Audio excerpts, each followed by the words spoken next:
പ്രതിരോധ മന്ത്രാലയം പരിഷ്കാരങ്ങളുടെ വർഷമായി പ്രഖ്യാപിച്ച വർഷം 2025. 2025 ജനുവരിയിൽ പ്രവാസി ഭാരതീയ സമ്മാൻ നേടിയ Malayali Ramakrishnan Sivaswamy Iyer. Vibrant villages programme നടപ്പാക്കുന്ന മന്ത്രാലയം കേന്ദ്ര ആഭ്യന്തര മന്ത്രാലയം.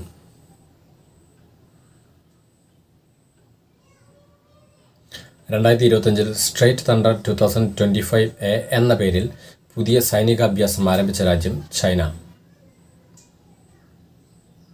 13ാം ഗ്ലോബൽ സസ്റ്റൈനബിലിറ്റി ചലച്ചിത്ര പുരസ്കാരം നേടിയ ഇന്ത്യൻ ചിത്രം ദി കുംബയ സ്റ്റോറി.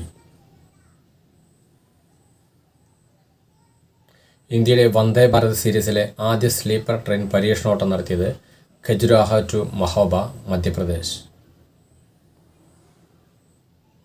ലോക ഉപഭോക്തൃ ദിനം 2025 പ്രമേയം a just transition to sustainable life style.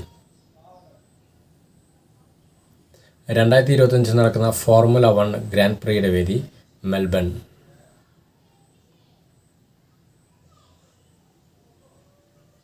സാങ്കേതിക തകരാറുകൾ റിപ്പോർട്ട് ചെയ്യുന്നതിനായി സെബി ആരംഭിച്ച പോർട്ടൽ ഐസ്പോട്ട്. 2025 ഇയർ ഓഫ് കമ്മ്യൂണിറ്റിയായി പ്രഖ്യാപിച്ച രാജ്യം UAE.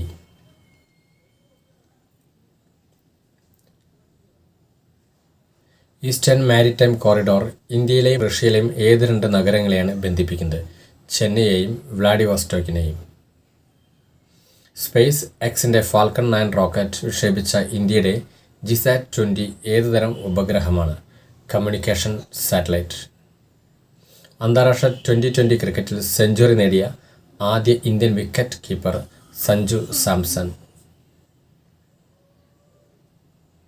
ത്രിരാഷ്ട്ര ഇന്ത്യൻ കോണ്ടിനെൻ്റൽ കപ്പ് ഫുട്ബോളിൽ ആതിഥേയരായ ഇന്ത്യയെ തോൽപ്പിച്ച ചാമ്പ്യന്മാരായത് സിറിയ.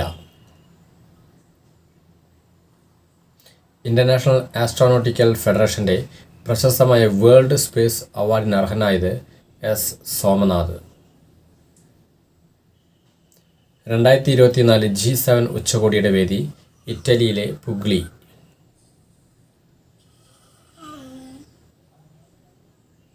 സ്പേസ് ഡോക്കിംഗ് എക്സ്പെരിമെൻറ്റിൻ്റെ ഭാഗമായി ഇന്ത്യ വിക്ഷേപിക്കുന്ന ഉപഗ്രഹങ്ങൾ ചാസർ ആൻഡ് ടാർജറ്റ്. C-229 വിമാനങ്ങൾ നിർമ്മിക്കാനുള്ള ടാറ്റ എയർക്രാഫ്റ്റ് കോംപ്ലക്സ് നിലവിൽ വരുന്നത് ഗുജറാത്തിലെ വഡോദര. ഏഷ്യൻ ഡെവലപ്മെൻറ്റ് ബാങ്കിൻ്റെ 69ാമത് അംഗരാഷ്ട്രം ഇസ്രായേൽ.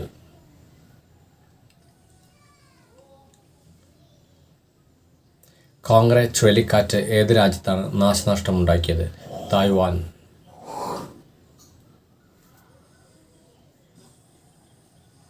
ലോകാരോഗ്യ സംഘടന 2024 ഒക്ടോബറിൽ മലേറിയ മുക്തമായി പ്രഖ്യാപിച്ചത് ഏത് രാഷ്ട്രത്തെയാണ്? ഈജിപ്റ്റ്. രാസ ഇന്ധനത്തിനു പകരം വൈദ്യുതി ഉപയോഗിക്കുന്ന ഈ സാറ്റലൈറ്റ് വിക്ഷേപിക്കാൻ ഒരുങ്ങുന്ന രാജ്യം ഇന്ത്യ.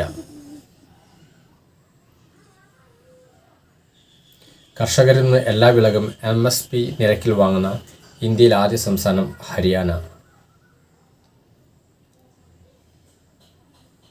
കൃത്യമായി സൂര്യഗ്രഹണം സൃഷ്ടിച്ച് സൂര്യൻ്റെ കുറവിനെക്കുറിച്ച് പഠിക്കാൻ വേണ്ടിയുള്ള യൂറോപ്യൻ സ്പേസ് ഏജൻസിയുടെ ദൗത്യം പ്രോബ് 3.